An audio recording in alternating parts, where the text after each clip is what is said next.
Seja bem-vindo ao Seminário de Teologia e Vida Cristã, Palavra da Vida. Você está em mais um curso de teologia cuja proposta é fazer alargar o seu conhecimento na área teológica. Um curso descomplicado, contextualizado, provocativo, reflexivo e que faça sentido para a nossa vida cotidiana, porque entendemos que não só a construção conceitual da teologia, respeitando as correntes da teologia construída nesses quase 2000 anos, mas isso só não é suficiente. Nós pretendemos que a partir do entendimento bíblico, dos conceitos esclarecidos, nós possamos reproduzir isso em uma espiritualidade no nosso cotidiano e nas relações. Seja bem-vindo a mais uma aula do curso de teologia. Nós vamos dar continuidade então, né? Aquilo que semana passada nós deixamos, que foi a carta de Paulo aos Efésios, né? Só que nós falamos da primeira parte, né? A gente se propôs aí, nós dividimos, né? Em duas partes, que foi até o capítulo 3, 1, 2 e 3, e depois o 4, 5 e o 6, né? Eu vou dar uma breve recapituladinha, tá? Só para a gente retomar uns pontos, eu não vou comentar não, é só pontuar lá aquilo que a gente já falou, que é para ver se dá uma refrescada na memória, né? E a gente engrena aqui, emenda, a gente conecta essa segunda parte aqui, sem, né, deixar totalmente aí no esquecimento a aula passada. A não ser que vocês queiram agora, de repente, que eu comente alguma coisa que ficou de semana passada, alguma dúvida, vocês, depende, né, depois que a aula acaba, às vezes a gente pensa uma coisa ou outra, lembra, no meio da semana, fala, nossa, foi falado isso e tal. Então, se houver algum ponto, aproveita agora, que aí eu pego e já abordo isso aí, tá? Vocês que sabem. Se não, eu prossigo aqui. Fale agora ou depois. Não se cale para sempre, não. Mas tá bom, vamos lá. Aqui, a Vanessa foi arrebatada, Jesus, e a gente ficou aqui, ó. Ela sumiu. Mas vamos nós aqui, né? Atos Apóstolos, na verdade, ela tá aí, ela tá ali. Ela só cobriu o manto do mistério, mas ela tá ali. Atos dos Apóstolos, capítulo 18, foi onde eu dei a referência, né, para que vocês pudessem saber onde começou toda essa história dessa igreja na cidade de Éfeso, né? Quando Paulo chega nessa cidade e planta essa igreja. Então, do capítulo 18 de Atos, do verso 24 até o capítulo 19, verso 12, essa leitura traz as informações principais, básicas e iniciais para a gente entender em que contexto que Paulo ele estava, ele plantou a igreja e tudo mais, né? Então nós falamos sobre essa carta como sendo uma das cartas da prisão, porque Paulo, quando escreve para esses irmãos lá na cidade de Éfeso, ele estava preso, né? Ele estava aí encarcerado. E aí ele vai escrever com um propósito, né? Para que esses irmãos, eles possam crescer na fé, no amor, na sabedoria, né? E na revelação do Pai da Glória, né? Para que eles possam, de fato, serem enriquecidos, amadurecidos na compreensão dessas verdades espirituais. Então, esse é o propósito, né? E isso está incluso também eles entenderem como eles foram salvos, né? Como que Deus os alcançou, né? Como se deu, como se dá esse processo de salvação na vida deles e, consequentemente, né, amados, nas nossas e de todo ser humano, né? Então, não é que Paulo escreve um conteúdo, não é que esse conteúdo só serviu para aqueles irmãos, pelo contrário, né? Essas cartas, elas ficaram como palavra de Deus inspiradas por Deus, porque justamente elas são aplicáveis e elas servem para todos os seres humanos a respeito dessas verdades. Então são verdades eternas. Não era mensagem específica para aquele tempo, né? É uma mensagem que ela é para todos os tempos. É por isso que é importante demais esses estudos, e a gente vai percebendo, né? Cada carta que a gente lê, embora seja num contexto cultural totalmente diferente do nosso, né? Embora numa época totalmente diferente da nossa, mas como que a palavra de Deus ela nos alimenta, como ela nos nutre, nos orienta, nos conforta, né? Como ela é importante para as nossas vidas cristãs, né? Enfim, e a vida como um todo, né? Como elas são vivas, são cartas vivas, na verdade, né? não é um documento histórico, burocrático, teórico, teológico, acadêmico e aquela coisa toda. Não, amados, é aquilo que brota, assim, das páginas da Bíblia para a nossa vida, para o nosso coração, para a nossa alma, né? Nos leva ainda mais quando essas cartas elas são estudadas, quando a Bíblia, enfim, ela é estudada, né? Com esse coração aberto, como Deus ministra aos nossos corações e como isso é útil, na verdade, para a nossa caminhada de fé, né? A Bíblia, de fato, ela é um alimento espiritual, por assim dizer, né? Ela mesmo se coloca assim. Bora lá, então, nessa revisão, né? A Helenúcia está entrando aqui também, ó, daqui a pouco, ela já bateu na porta, é que vocês não ouvem batendo na porta, eu ouço. Bateu na porta e eu abri aqui e daqui a pouco ela aparece aqui, ó, quer ver? Não é possível, é o revelamento, eu tive um revelamento, tem que se cumprir esse revelamento, Jesus. Eita, não se cumpriu, vocês vão falar, é falso professor, é falso profeta. Olha, ó, Jesus me honrando na terra, apareceu, tá vendo? Então, vamos lá, irmã Helenúcia, estou recapitulando aqui, amada, a aula passada. Então, nós falamos do capítulo 1, 2 e 3, né, como sendo esse tema fundamental, que é como nós somos redimidos por Deus, tá? Esse é o ponto, é o que nós falamos, né? O capítulo 1, lá, a Trindade nos salvando, né? Pai, o Filho e o Espírito Santo, né? Nesse processo de salvação, o Pai elege, o Filho redime, o Espírito sela, né? O capítulo 2, né? Falamos a respeito dessa questão de que Deus nos escolheu e essa escolha foi pela sua graça, não pelas obras, porque a condição que nós estávamos era uma condição de mortos espiritualmente, né? Portanto, não poderíamos fazer absolutamente nada, né, a respeito da salvação, não é mérito, é favor imerecido, é graça de Deus. O capítulo 3, né, Paulo, ele vai falando sobre esse mistério, né, que é os gentios fazendo parte da família de Deus, nós que não éramos aquele povo da aliança como eram os judeus, né, nós não tínhamos toda aquele histórico, aquelas promessas lá e tal, mas nós fomos incluídos, né, nós fomos enxertados, nós fomos adotados. O capítulo 1 fala de adotados, mas o capítulo 3 vai mostrando, Paulo vai mostrando, né? Nós éramos separados de Deus, longe de Deus, andávamos sem Deus, né? Mas agora somos família da fé. Então, aí o capítulo 1, 2 e 3, então vai falar como nós somos, né, salvos. E agora a segunda parte, que é a aula de hoje, que a gente vai falar desse outro tema fundamental, né, que é como nós, os salvos, né, os redimidos, devemos viver.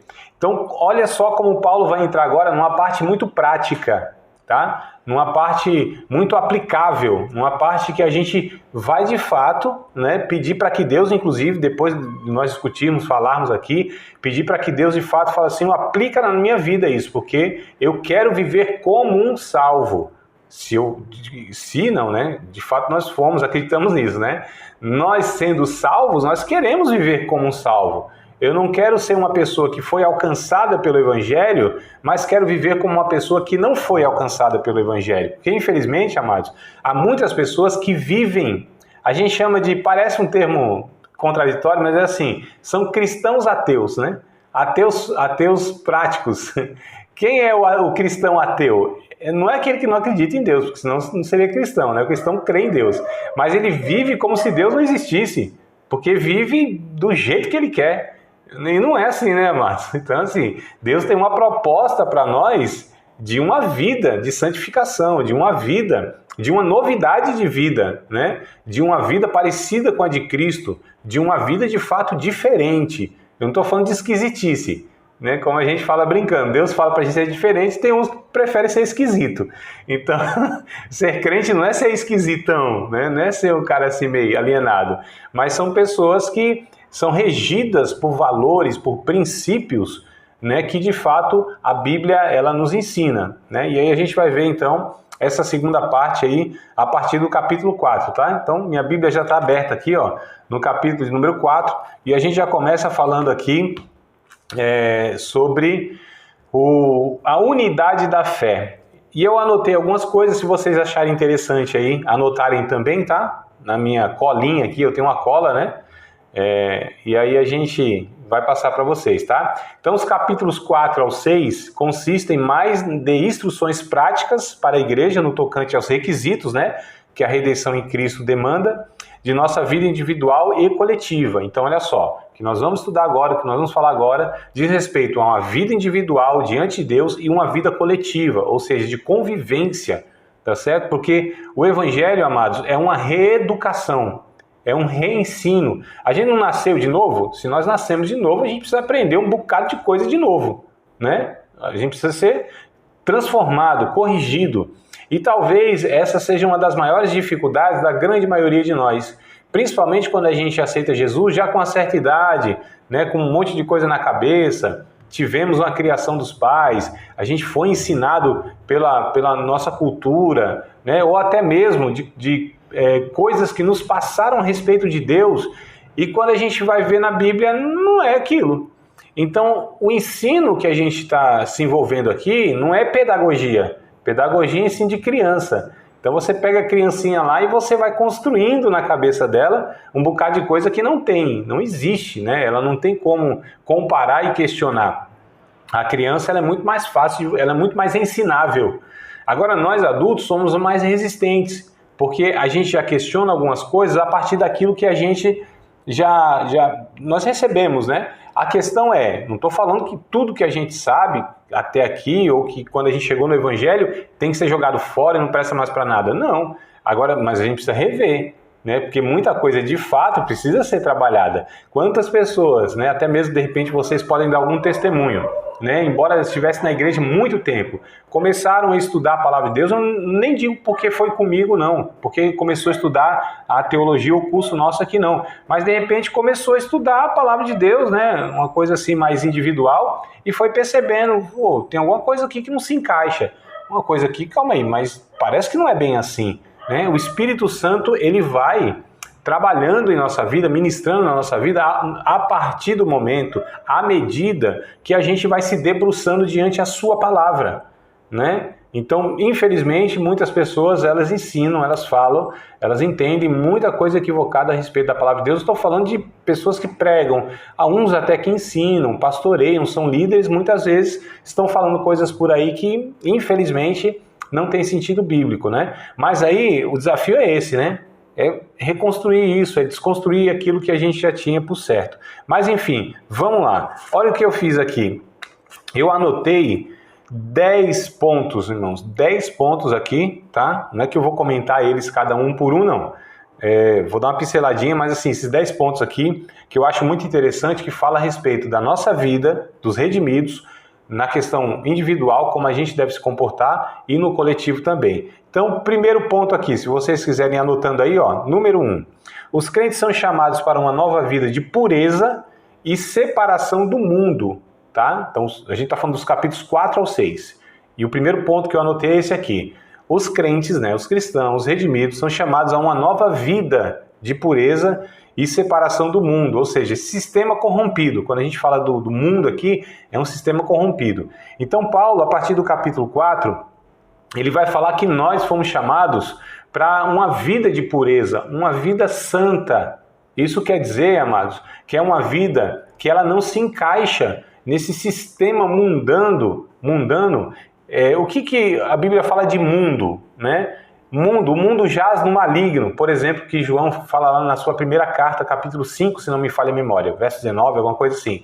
Ele diz o mundo jaz no maligno, né? Aí o Paulo, em 2 Coríntios, capítulo 4, por exemplo, vai dizer o Deus deste mundo, né? O que ele se refere? Porque esse termo mundo aqui, eles abordam como sendo algo hostil a Deus. É porque, de fato, eles estão falando de um sistema governado por Satanás que é contra Deus, nos seus ensinos, no seu propósito de vida. Então, por exemplo, hoje, o que a gente vê muito forte na nossa sociedade mundial, não estou falando aqui de Brasil, estou falando do mundo, a sociedade como vive hoje, de uma forma muito egoísta, né? Então, o individualismo, ele é muito ensinado, você merece ser feliz. O indivíduo, ele é muito celebrado em detrimento do coletivo, amados. E Paulo vem falando aqui desde o capítulo 4, aqui, ó, dos primeiros versos, ele fala, olha, a vocação que nós temos, nós somos chamados, é com humildade, é para ser manso, é para termos união, né? Unidade da fé, porque existe um só Deus, uma só fé, um só batismo, um só Pai de todos, e aqui é por todos. Então ele nos chama a essa vida de santificação no sentido que ele está apontando aqui, pelo menos esse início, é esse sentido de a gente ser gente separada, né? A palavra santo tem essa conotação, separação. Então, separados desse estilo de vida que as pessoas vivem sem Deus. Esse é o ponto. Pessoas que devem ser diferentes, santas, puras, nesse sentido, que não vivem para si, que não vivem para os seus próprios desejos, egoístas, egocêntricos, individualistas, né? Mas gente que vive para o coletivo, na generosidade, né? Perdoando uns aos outros, servindo uns aos outros, orando uns pelos outros, enfim. Então a gente entende aqui que separação que Paulo diz, santificação, essa vida de pureza e santidade, aqui é isso que ele fala, a respeito de uma vida que não seja egoísta, uma vida que não seja do indivíduo, mas uma vida que viva para os outros. Isso é glorificar a Deus, tá? Primeiro ponto.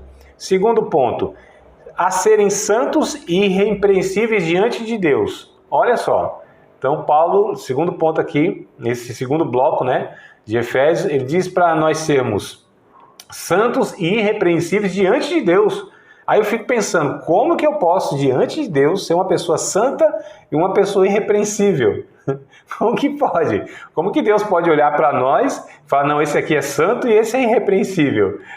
Fica bem difícil, né, amados? Mas não é nesse sentido de diante de Deus, eu falo, olha aqui, Senhor, está aqui minhas obediências, meus acertos, não é nesse sentido, mas sim que a gente ande segundo essa proposta de Deus, que a gente tenha, de fato, amados, o desejo, né, a proposta de vida, o planejamento de vida, de uma vida de obediência a Deus, uma vida que a gente honre a Deus. E é interessante aqui, ó, no verso 16, é até essa fala anterior que eu tive, do primeiro ponto, eu falei, mas não trouxe esse versículo 16, tá? Que eu acho ele bem interessante, nisso que eu falei, mas não dei a referência, né? Aliás, o 15 e 16, estou falando do capítulo 4, tá? Capítulo 4, vocês estão aí acompanhando na Bíblia? Capítulo 4, vamos lá, tem uns que congelou aí, parou na pose. Vamos lá, voltaram. Capítulo 4, versículo 15 e 16, né? Que diz assim, ó: antes, seguindo a verdade em caridade, cresçamos em tudo naquele que é a cabeça, Cristo, do qual todo o corpo, bem ajustado e ligado pelo auxílio de todas as juntas, segundo a justa operação de cada parte, faz o aumento do corpo para a edificação e amor. Então, olha a figura de linguagem que Paulo usa, né? No coletivo, o corpo, a edificação, né? Um edifício, cada operação, todos, então todas, cada parte. Então, olha como ele fala sobre a questão de ajustar, justa operação. Quando eu disse que a vida santa é aquela que não se encaixa nesse sistema mundano de vida, é porque Deus vai nos ajustando segundo a sua vontade. E aí a gente vai se tornando justo, né? Porque nós vamos sendo ajustados por Deus. Então não é porque eu faço alguma coisa, é Deus que vai nos ajustando e, portanto, Deus vai nos tornando justos em Cristo Jesus, porque a gente agora é construído dessa forma e vamos vivendo uma vida em Cristo, né, nessa comunidade de fé e aí contribuindo para essa edificação do corpo de Cristo, amados. Olha que proposta que o Evangelho nos traz. E é interessante, esse segundo ponto, né? Eu só completei o primeiro ponto. O segundo ponto, então, a serem santos e irrepreensíveis diante de Deus, a partir do verso 17, né, o capítulo 4, verso 17, Paulo ele vai trazer uma série de comportamentos que mostram a vida santa. Então, vamos fazer essa leitura, pelo menos de alguns versículos, só para a gente entender como o negócio é prático. Ó, capítulo 4, verso 17, eu gostaria que vocês me acompanhassem aí na leitura, se for possível, claro, né? E digo isto e testifico no Senhor, para que não andeis mais como andam também os outros gentios, na vaidade do seu sentido, entenebrecidos, né, escurecidos no entendimento, separados da vida de Deus pela ignorância que há neles, pela dureza do seu coração. Os quais, ele está se referindo a essas pessoas que vivem sem Deus, havendo perdido todo o sentimento, se entregaram à dissolução, à vida desregrada, né? Para com avidez, com cobiça, cometerem toda a impureza. Aí ele vai falar a respeito dos crentes. Mas vós não aprendestes assim em Cristo. Então ele vai mostrando, existe um estilo de vida diferente. Existe comportamentos diferentes daquele que serve a Deus e que não serve a Deus. Não é uma questão de legalismo, não é uma questão de comportamento pelo comportamento, mas é como eu falei, se nós formos resgatados por Deus, então é preciso que esse fruto, ou esses frutos, eles apareçam, amados, né? Então nós não produzimos os frutos para ser salvo. A gente não faz as coisas para ser abençoado. Eu não faço porque desejo uma coisa ou vou alcançar de Deus alguma graça. Não é nessa ideia. Isso é uma ideia religiosa, que o homem faz alguma coisa. Aqui é o contrário. Porque Deus nos alcançou, porque nós somos salvos, porque a graça de Deus opera em nossa vida, então a gente, reflete, resulta, reproduz esses comportamentos como um fruto de uma natureza. Não faz isso para um resultado, tá? Então a gente não faz nada para ter alguma coisa diante de Deus, ter crédito, merecimento, não. Nós fazemos porque Deus já fez em nós. Então entenda aqui, veja se você consegue olhar para mim aqui, ó. Aqui, eu vou tirar até os óculos aqui, ó, para você ver aqui. A gente pensa que a gente precisa produzir as obras para gerar fé e alcançar a graça de Deus. Olha o processo. Gera as obras, alcança a fé, ou melhor, gera as obras, produz a fé para alcançar a graça de Deus. É o contrário.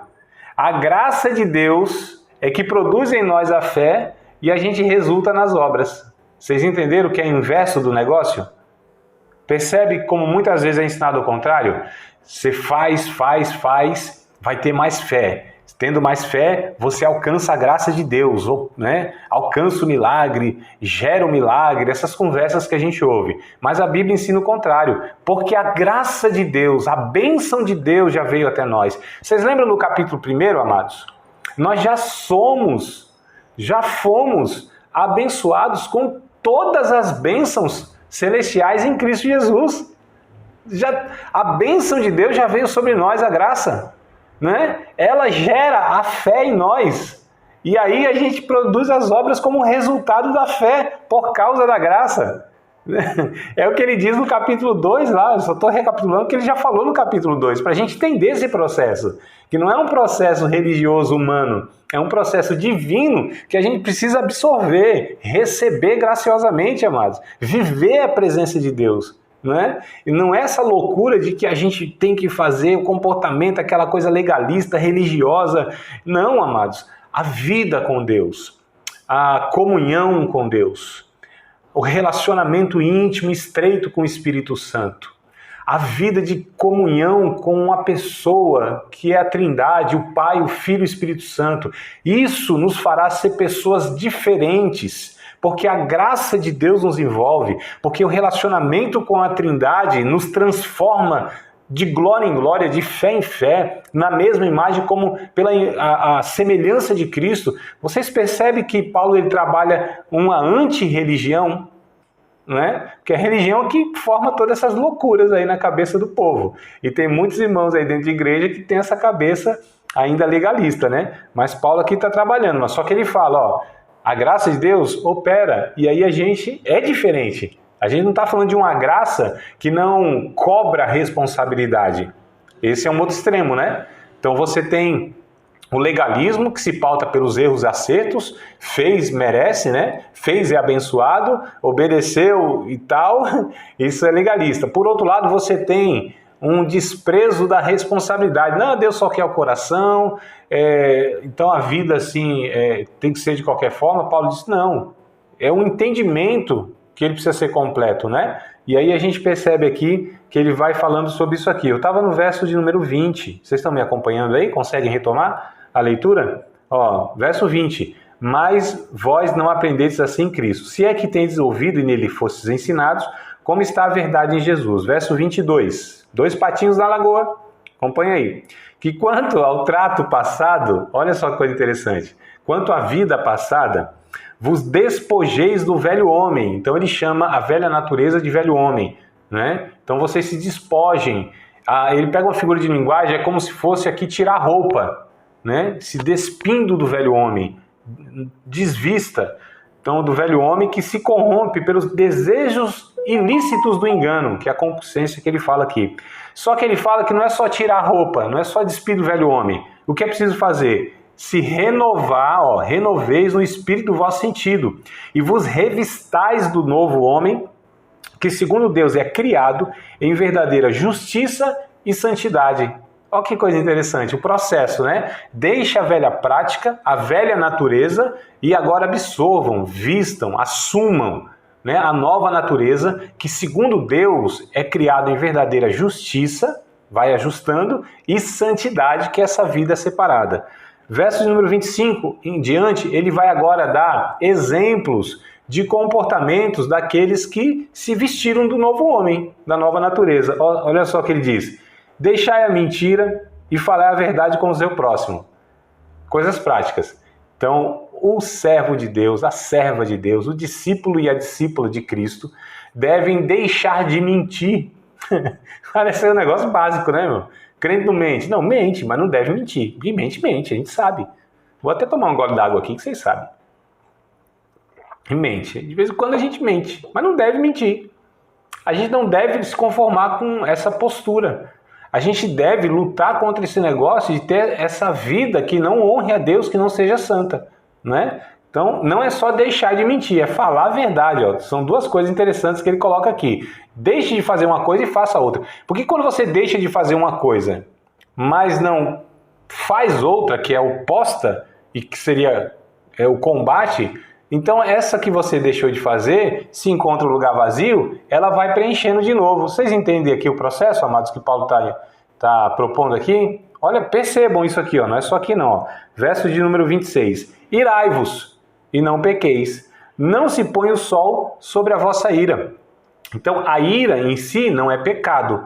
Agora a motivação, a reação, o que a ira pode me fazer, aí se torna pecaminoso. Eu posso me irar por coisas justas, mas dependendo do comportamento, eu posso me irar por uma coisa justa, mas na hora de falar, de tratar aquilo, eu posso cometer pecado. Então até a motivação pode ter sido correta, mas a ação não foi. E aí Paulo vai dizer, ó, vocês até se irem, mas não dê, aqui ele diz, né? Não se põe o sol sobre a vossa ira, melhor dizendo, ou seja, resolva isso, não alimente, são coisas bem práticas mesmo. Ele diz assim, não dê lugar ao diabo. Então, cristão, é possível dar lugar ao diabo? Ficar endemoniado? Não, não é isso que Paulo está dizendo, tá? Possesso, né? Aquela coisa toda, se tortando todo, não, aí não acredito nesse negócio. Nem acredito que nenhum apóstolo acreditava que era possível um genuíno cristão, né, ficar possesso de demônios. Isso aí eu não entendo que é possível. Quando ele diz dar lugar ao diabo, é justamente isso, né? Voltar a ter práticas pecaminosas que são potencializadas pelo diabo, né? Por exemplo, a ira, a raiva. E é interessante, amados, que é assim, Jesus tratou disso lá em Mateus capítulo 5, a respeito da fonte do pecado. Não foi um negócio superficial, onde nasce. Então ele disse assim, os antigos disseram, né? Quem matar alguém é réu da morte também, vai ser punido. Eu, porém, vos digo que em seu coração odiar alguém já é uma pessoa que vai ser julgada. Por quê, amados? Porque o assassinato começa onde? No ódio, lá no coração, não é? Não é tratar a superfície do negócio. Então Paulo está dizendo aqui, cuidado com a ira, não deixe ela ser alimentada, né? Corte isso na raiz, não dê lugar ao diabo aí. Verso 28, aquele que roubava, não roube mais. Olha só que coisa interessante. Então ele está mostrando aqui, é diferente, a prática não é a mesma. O cristão não deve roubar. Podia ser ladrão antes, agora não. Agora o interessante olha como ele mostra a evidência da conversão na vida de um ladrão.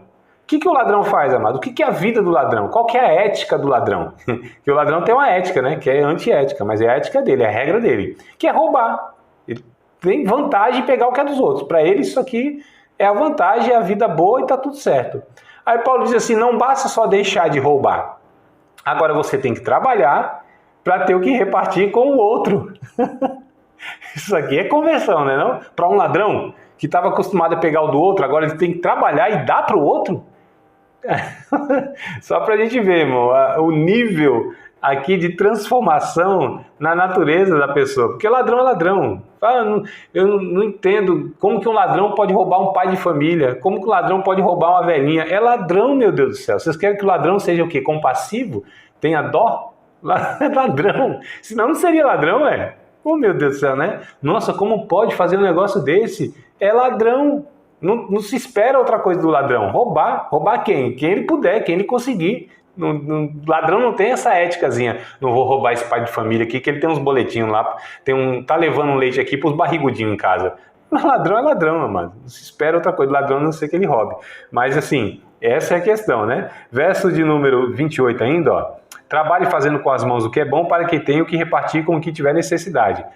Eu não vou continuar aqui, depois vocês leem, tá? Na íntegra aí, o capítulo 4 e o 5 também. O que Paulo está mostrando é justamente isso. Essa vida santa, essa vida transformada de comportamentos diferentes por causa de uma natureza, tá? Então, ponto 3, ó. Agora eu vou ter que correr aqui. Ponto 3. Disse que não ia comentar, estou comentando quase uma pregação em cada ponto aqui. Meu Deus do céu. Capítulo 3. Capítulo 3 não, ponto 3. Aí Paulo vai falar que a gente deve crescer como templo santo no Senhor, tá? Nós devemos, né, amadurecer. Então, ainda está no capítulo 4, tá? Nós lemos lá o capítulo 15, 16, lembra? Que a gente tem que crescer em Cristo, que a gente tem que, né, amadurecer. Ele vem falando lá que, por exemplo, o ministério na igreja, apóstolos... calma aí, eu tenho que ir na sequência aqui, da mão esquerda ainda, porque tem uma aliança aqui. Apóstolo, o profeta, o evangelista, o pastor que é o cara que casou com a igreja, por isso que é o da aliança.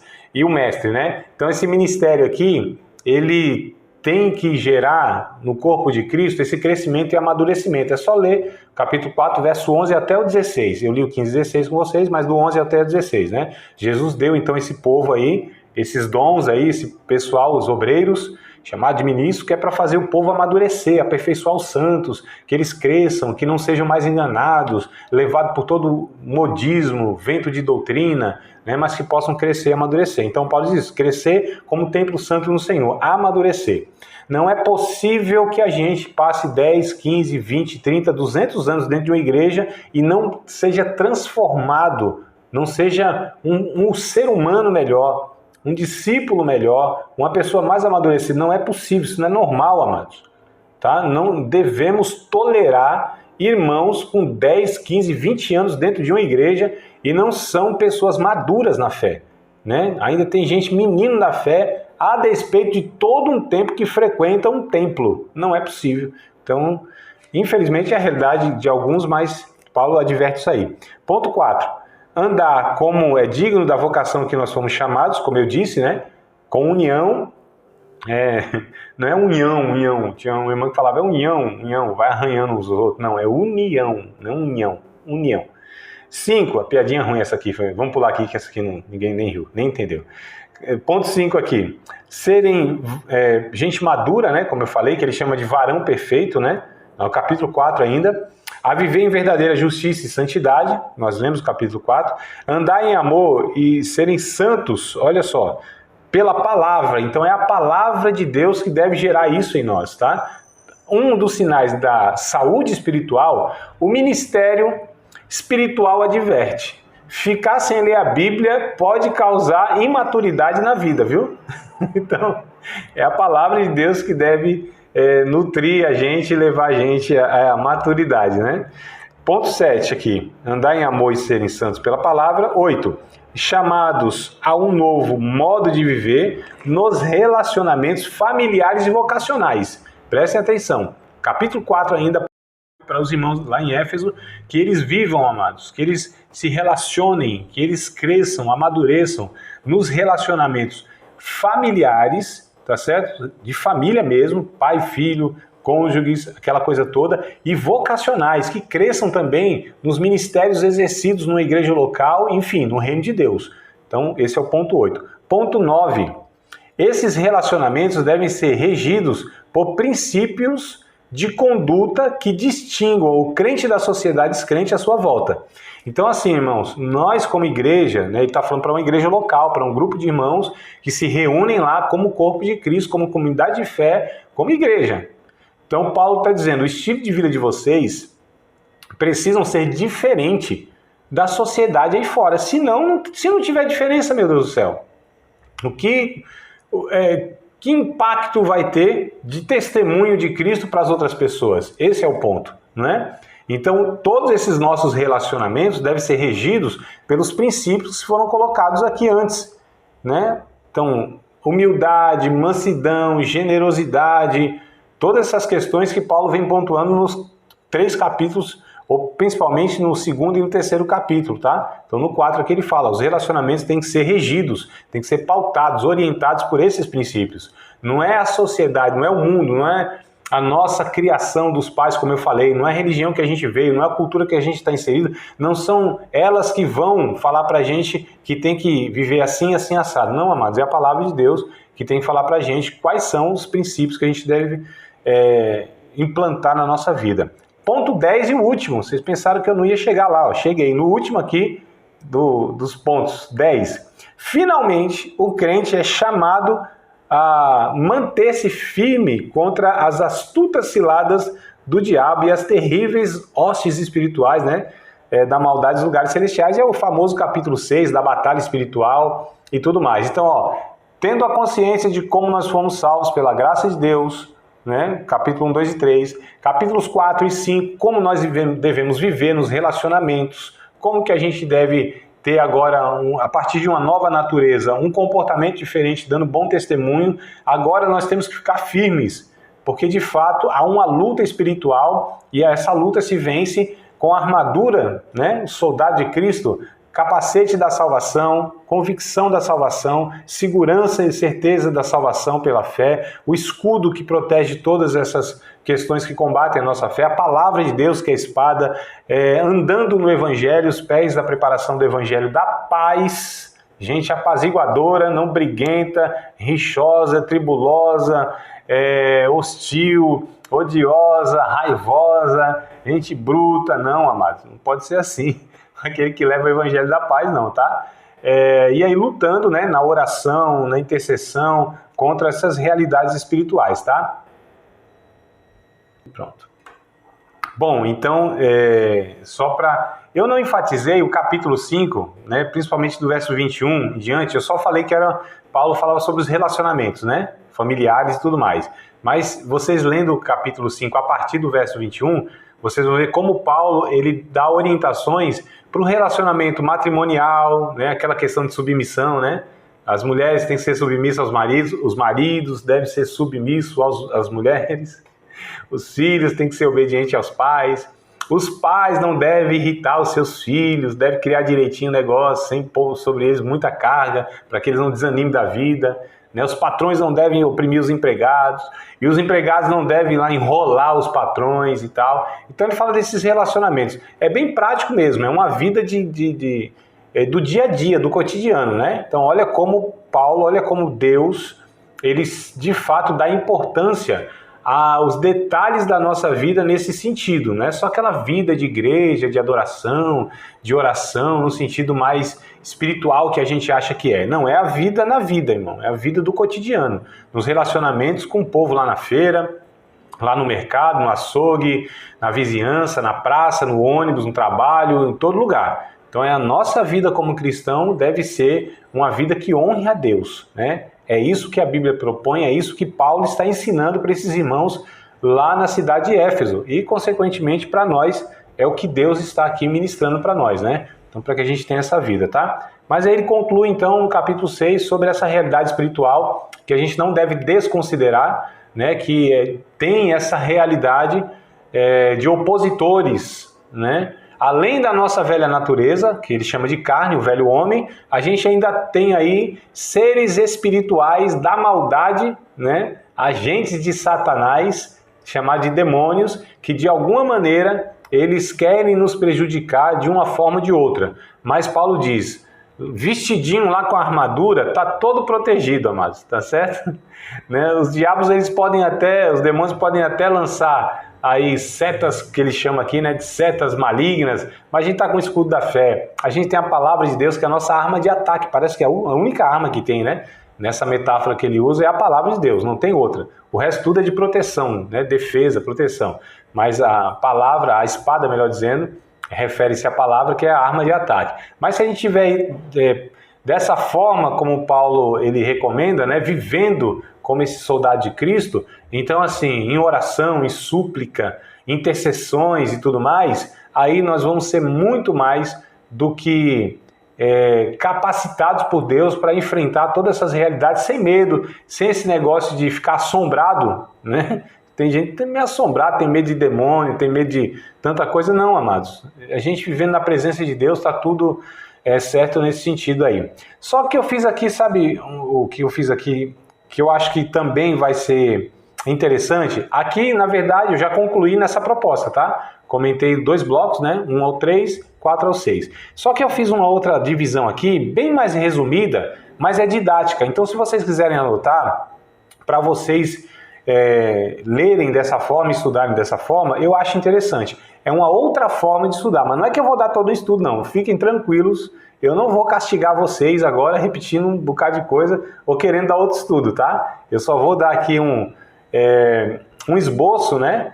Que é para vocês depois, se quiserem, ter uma outra forma de abordagem desse livro, né? Porque a questão é assim, amados, eu acho interessante vocês, futuramente, em cada livro que a gente estuda, que vocês depois consigam pegar esse livro de novo e estudar novamente com outras abordagens, outra perspectiva. Vocês, né? Terem essa autonomia, tá certo? Eu acho interessante vocês terem esse recurso, né? Então vamos lá, ó. 2 sessões principais. Dividir de novo com 2 sessões principais, como a gente fez. Lá foi o capítulo 1 ao 3, 4 ao 6. Aqui eu fiz o seguinte. Também do 1 ao 3, mas eu dividi aqui, ó, em 4 pontos. Por exemplo, eu peguei todos esses 3 capítulos e dividi, né, versículo a versículo, o que ele quer falar. Aí vem a saudação que Paulo ele começa falando da carta, que é o capítulo 1, verso 1 e 2. É a saudação, né? Cumprimenta lá os irmãos, se apresenta e tal, aquela coisa toda. Então, capítulo 1, verso 1 e 2, saudações. Ainda no capítulo 1, a partir do verso 3, até o capítulo 3 e verso 21, a gente vai entender sobre a igreja, tá? Então, um bloco só aqui, ó, até o capítulo 3. Do verso 3 até o capítulo 3, verso 21, nós vamos entender a igreja a partir da carta de Éfeso. E aí, eu coloquei aqui, ó, como criação de Deus. Então, a igreja como criação de Deus, tá? A igreja não é um projeto humano, não é uma ideia humana. A igreja, ela de fato é uma criação de Deus. Isso está do capítulo 1, a partir do verso 4, até o verso 23. Tá? Capítulo 1, do verso 4 até o 23, vai falar sobre a igreja como criação de Deus. Aí, lá no capítulo 2, verso 1 ao 22, vai falar da igreja como um povo, né? Então, a igreja como um povo. Tá? Primeiro, como criação de Deus e como um povo. É um grupo de pessoas que Deus chama de igreja. Esse povo remido, lavado, né? Resgatado pelo sangue de Cristo. É a igreja, é um povo. Do capítulo 3, do verso 1 até o 21, vai falar da igreja como família de Deus. Tá? Então, capítulo 3, verso 1 ao 21, Paulo vai falar aqui em Efésios sobre a igreja como família de Deus.